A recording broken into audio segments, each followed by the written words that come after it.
Defense News is proudly sponsored by Navy Federal Credit Union. If you're a member of our nation's armed forces, the Department of Defense, or if your family is, we'd be proud to serve you too. On this episode of Defense News Weekly, developments in the Air Force's future tanker fleet and the problem with some of its KC-46s. Plus, deliveries by rocket anywhere on the globe in under an hour? The Air Force looks into the possibility. And C4ISRNet's Nathan Strout shows us DARPA's latest drone killer. Also, the Air Force's last POW talks about his career as he heads into retirement. And the Army fires a new autonomous launcher. Finally, the location of the remains of the mastermind behind the Pearl Harbor attack is finally revealed. Those stories and a lot more on this episode of Defense News Weekly.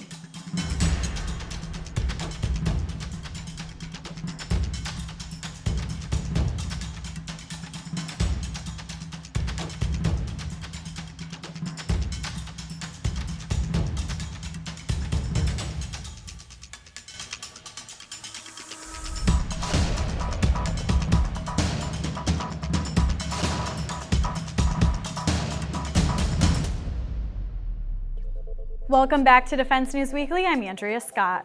We start off this week over in the Air Force, where the KC-46 has long been a stalwart refueling plane for the force. But changes are coming. Daniel WOOLFOK brings us more with this week's actionable intelligence. The KC-46 tanker program has been lined with problems in recent years, but even with that, there are opportunities on the horizon. Defense News Air Warfare reporter Valerie Encina has been covering the program and is here to fill us in. The KC-46 is the Air Force's newest aerial refueling tanker, which is the airplane that the Air Force uses to give all of its other planes fuel while they're flying around. It's made by Boeing, which got the contract in 2011, and it's based off of one of Boeing's commercial airliners. So the thought was at the time, this is going to be easy to modify commercial aircraft and to do this mission, and it's just not turned out to be that way. There's been a bunch of problems. Boeing has had to pay more than $5 billion to fix all of these problems so far. Things like wiring problems. There's a problem with the boom that makes it unable to refuel A-10 Warthogs. There's a problem with its remote vision system, which the boom operators use while they're conducting a refueling to see outside of the aircraft. So even though this was sort of considered to be maybe seemed very simple at the outset, there's just been a ton of problems, and Boeing has kind of been left holding the bag on them. There are two new critical problems on the KC-46. One of them has to do with the aircraft's flight navigation system. Basically, software errors are popping up that are messing with the aircraft's navigation system. Boeing is going to have to create a software fix for that. And the other problem has to do with the refueling receptacle, which stores gas when the KC-46 is being refueled. There is some cracking happening in the drain system of that whenever the KC-46 is flying in very, very cold conditions. So Boeing is having to redesign those tubes to fix that problem. So these issues were found just as the Air Force started reaching out to industry about its next aerial refueling tanker, which is calling KCY. This is a competition that's really still in its infancy. The Air Force wants to start buying tankers around 2027 after it's done buying the KC-46. It'll probably buy around 150 tankers or so, but it's been very unclear about the road to get there, when it might make a decision among the different competitors. And then also how many is its ultimate end state in terms of how many it's going to buy. So it looks like the competition is going to come down to the same two companies that competed in the previous tanker competition, Airbus and Boeing, and they're going to be bringing the same two planes that they brought for the previous competition, Boeing's KC-46 and the Airbus A330. So even though Boeing has had all of these problems with the tanker, it's still pretty confident going into the KC-wide competition because it assumes that over the next couple of years, it's going to be able to fix all of these problems. The Air Force is going to start using it on a regular basis. Their pilots are going to become trained and proficient in how to use this tanker. The Airbus aircraft, the A330, it might not have the problems that the KC-46 has right now, but in a couple of years, if the KC-46 is performing, Airbus is going to have to make an argument about why it's worth training a bunch of pilots and boom operators how to use that different system instead of the KC-46, and why it's worth it to have two different types of aircraft and having to maintain those different types of aircraft. Looking forward, both Boeing and Airbus are going to be giving more information to the Air Force about their tankers, and hopefully the Air Force is going to provide more information about what they want to see out of the KC-Y. And of course, I'll be keeping on top of the whole thing, and you can find my coverage at defensenews.com. Thanks, Valerie. And now for industry headlines. The German Defense Ministry has forwarded a request to lawmakers seeking approval for almost $5.3 billion that would pay for the country's contribution to the next stage of the Future Combat Air System. Lawmakers on the Bundestag's Budget and Defense Committees are scheduled to consider the request that would cover research and technology development between 2021 and 2027. During that time, officials want to begin regular test flights with a demonstrator constructed under the auspice of France's Dassault Aviation. The spending request comes after France, quote-unquote, categorically rejected an intermediate bridging phase in the German Franco-Spanish program. That's according to the justification package forwarded by the Finance Ministry. Berlin has floated such a scenario given that the coronavirus pandemic has delayed completion of a joint concept study as well as the ongoing development. The program national lead companies are Dassault for France, Airbus Defence and Space for Germany, and Indra for Spain. The U.S. Department of Defense awarded Verizon Public Sector a $495 million contract to deliver the network that connects 200 research labs and supercomputer locations. That's according to a company announcement. Verizon will provide the department with switches, routers, firewalls, and edge compute capabilities for the Department of Defense's Research and Engineering Network and its high-performance computing modernization program. The contract has a 4-year base with 3 2-year options. The Defense Research and Engineering Network is a high-speed fiber optic network that allows military supercomputers and researchers to collaborate on their efforts. And that's it for industry news this week. When we return, personal finance expert Jeanette Mack gives us insight on money moves to make during an economic recovery.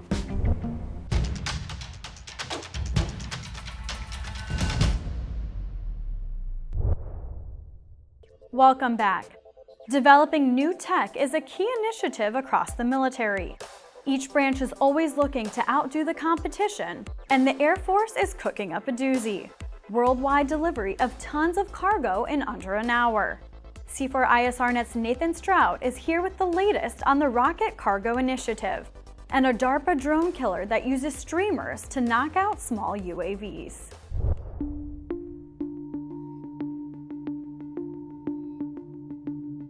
Rocket Cargo is the Air Force Research Laboratory's newest Vanguard program designed to basically deliver cargo anywhere in the world in under 60 minutes with a rocket. So currently, the military relies on Transportation Command's Strategic Airlift mission to deliver supplies all over the world at a moment's notice. However, the rocket's just going to travel faster than a plane, so the idea would be that these reusable rockets would deliver the cargo, up to 100 tons of cargo, anywhere in the world in under 60 minutes. So this is an old concept. As long as people have been launching rockets, they've been thinking of how to deliver cargo with it. But what this investment signals is that the Air Force Research Laboratory thinks that a commercial capability is not far off in the future, and they want to get in on the ground floor of development. Air Force Research Laboratory isn't going to be building the rockets. It's not going to be building the facilities. It's hoping to be able to latch onto an actual commercial service. So let's say SpaceX or another company is providing commercial cargo transport anywhere in the world. The Space Force, Air Force doesn't want to build a new facility. They want to latch onto that commercial capability. This isn't going to be something that happens the next year or even 2 years. The Air Force Research Laboratory is going to be looking at a bunch of commercial companies, talking to them, figuring out what they can do. In the meantime, they're going to be figuring out how they can integrate this with DoD logistics. So they're going to be working on simulation, modeling, to just sort of figure out how this can become a reality. So another technology that's on the other end of the development spectrum is the Mobile Force Protection Program. This just finished testing, and DARPA put out a new video showing what it can do. It is a counter-drone program designed to protect mobile forces by using small drones to go after other drones. In the video, we can see the vehicle has automatically detected an enemy drone and decided that it's going to respond with a small drone of its own. That small drone rises up out of the vehicle, rises to altitude, goes to confront the other drone, and shoots a string of streamers into its propellers, gumming it up and making it so it can't fly anymore. So testing is complete on this. That's what the video shows. Now DARPA is looking to transition it to a program of record with one of the services. So that's just some of the emerging technologies that we're covering. I'm Nathan Strout, and please follow more of our coverage online at c4isrnet.com. Thanks, Nathan. When Lieutenant Colonel Rob Sweet was an A-10 pilot in the Gulf War, he took a dangerous mission deep into Iraq. After being shot down, he suffered weeks of harsh treatment before being released. Now freshly retired as the last POW in the Air Force, Sweet spoke with Military Times about his experiences. So Lieutenant Colonel, thank you so much for joining us. My first question to you is, why and how did you join the Air Force? Ooh, that's a long story. So I was in 9th grade in junior high in my hometown in Parkersburg, West Virginia. And a good friend of mine, we were getting ready to go into 10th grade, which was high school back then. And he was going to go into junior ROTC at the high school because his sister was already in it. She was going into her senior year. But he didn't want to go into it alone. So he begged me to sign up with him, put the uniform on, so he had a friend to go with him. So I said, sure. And so in the summer of '81, we went out to the boot camp there for the junior ROTC at the high school, put the uniform on. And then, of course, she ended up going to the academy. So I didn't even know there was an Air Force Academy back then. And that's how I found out about, got interested in applied, and then got accepted, got to go. And that's how my Air Force career got started. Could you describe your experience being captured by Iraqi forces? So I was shot down on the 15th of February during Desert Storm. Almost just a couple days shy of 30 days into the war. So I was on my 30th mission when I was shot down. And, we'd been shot at a lot, done some higher threat missions. And by this time, we were feeling pretty confident, at least I was. 'Cause, they say if you survive your first 10 combat sorties, your chances go up significantly of surviving the war, not getting shot down or killed. I was shot down over the Medina Republican Guard Division, and I was captured right like before I even hit the ground. I was captured. I landed right next to a tank and about 50 really angry Iraqi soldiers that we had just been strafing. So they were happy to see me, and commenced to getting a little payback on the the American air pirate. Anyway, so they kicked the living crap out of me basically, and then luckily some officers came over and kind of escorted me, and that started my captivity. How were you able to maintain your composure? So I was raised Catholic. I still am Catholic. I was at that time a bad Catholic, and probably still considered a bad Catholic. But the fundamentals of my Catholic faith gave me strength, quite frankly. I gave myself communion every day.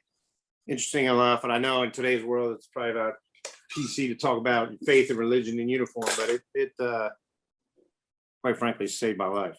Everything I prayed for, no matter how small it was, I got. It was miraculous.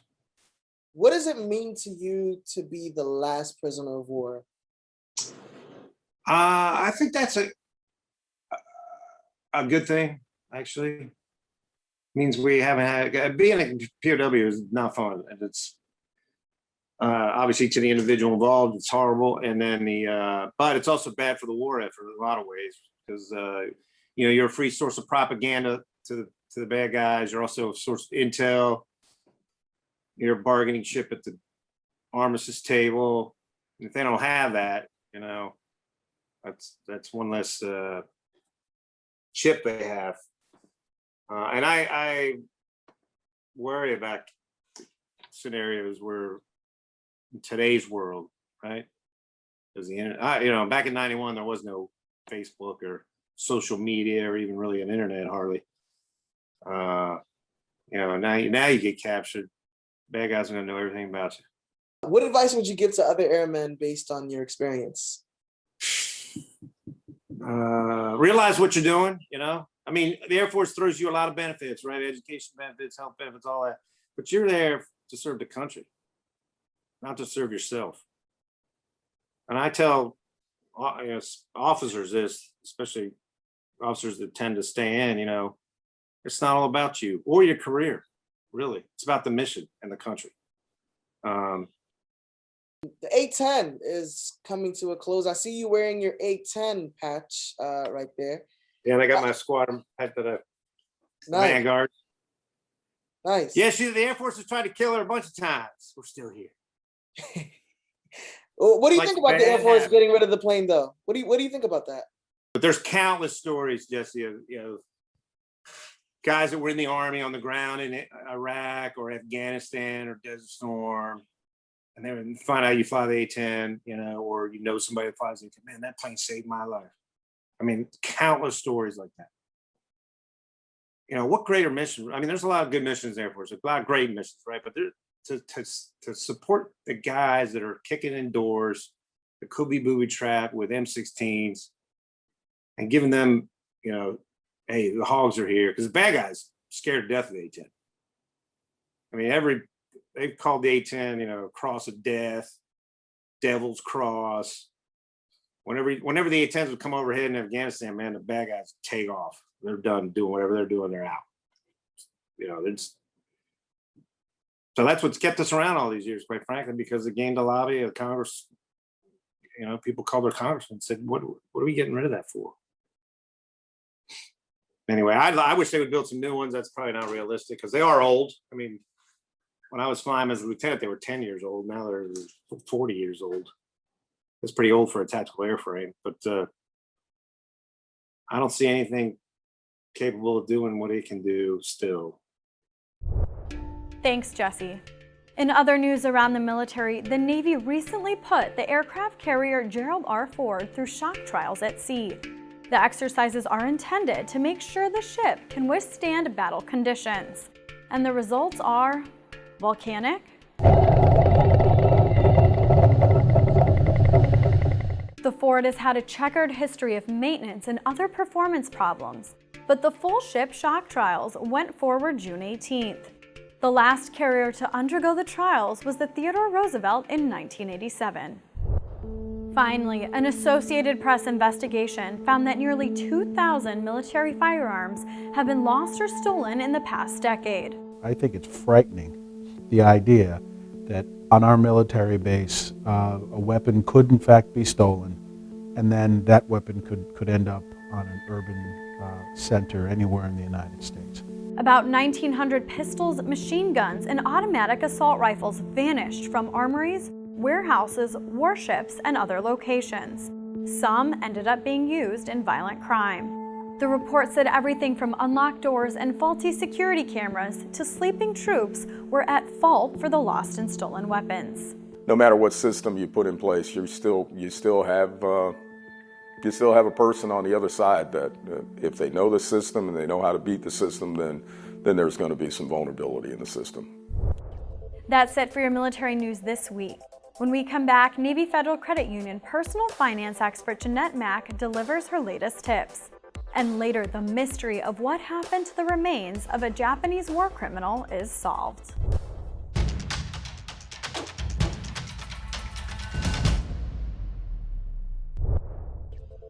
On this edition of Money Minute, Navy Federal Credit Union personal finance expert Jeanette Mack talks about money moves to make during an economic recovery.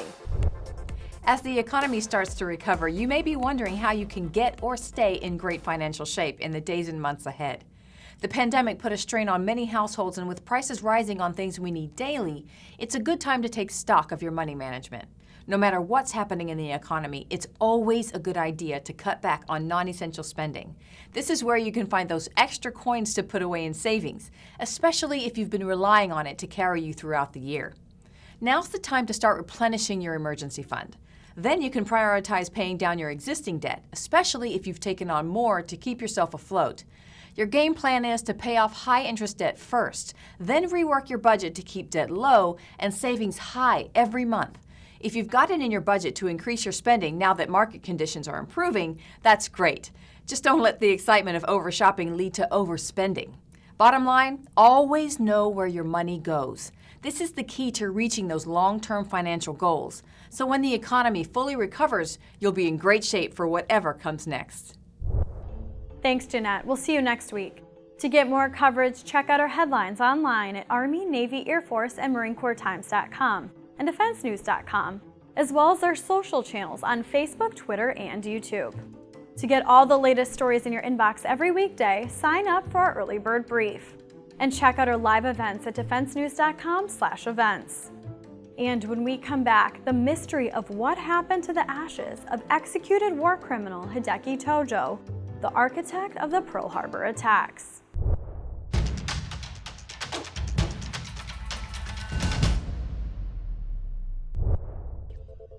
Welcome back. What became of the remains of executed Japanese General Hideki Tojo has been a mystery for decades.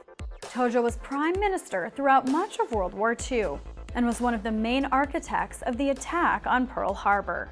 He was executed after the war's end, but the location of his remains was kept highly classified. Now, HistoryNet's Claire Barrett is here with an ending to the story. Out of the misty Pacific skies, like tiny locusts, they swarmed in from the sea.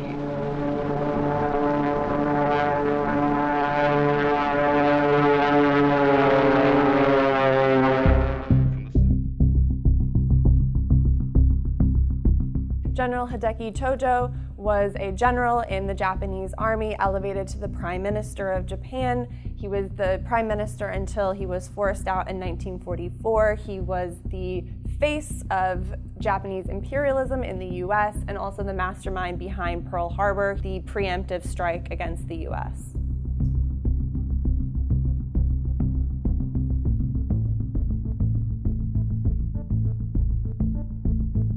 Once the war starts in December 1941, he is really the architect of the war in China, as well as the war in the Pacific against the US. In the US, Tojo was the nemesis. He was the figure most hated. He was reviled in the US public. So in 1944, after Saipan, the writing was on the wall that the US was going to win the war in the Pacific. But Tojo was such a hated face in the US, there could not be a surrender as long as Tojo was in charge of Japan. And so he was actually removed from the cabinet in 1944 as kind of a Japanese step towards surrender. Emperor Hirohito on August 15th announces to the Japanese nation that Japan has surrendered officially to the US. That doesn't go into signage until September 1st of 1945. A lot of the Japanese militarists don't believe it, can't comprehend that Japan has actually surrendered to the US. Tojo actually tries to commit suicide on September 11th. He shoots himself in the chest. It actually misses his heart and he ends up surviving. He famously declared to several Japanese reporters, "I'm sorry that I didn't die faster." So Tojo survives his suicide attempt and he's actually put on trial by the US and its allies. He was convicted in November and he was hung on December 23rd, 1948. For decades, the mystery remained about where exactly Tojo's ashes were scattered. It wasn't until 3 years ago when a Japanese professor was in the US National Archives that he discovered the recently declassified documents kind of detailing exactly where Tojo's remains were scattered. It wasn't until last week, however, he made sure that he knew the exact location and gave a press conference to the Associated Press detailing exactly what he had discovered. So what this professor discovered within the US documents was the US military loaded Tojo's ashes on a US Army plane and scattered his ashes about 30 miles east of Japan's second largest city, Yokohama, over the ocean, where no one could ever find his remains. After decades of mystery, we finally have closure on what exactly happened with General Tojo's remains.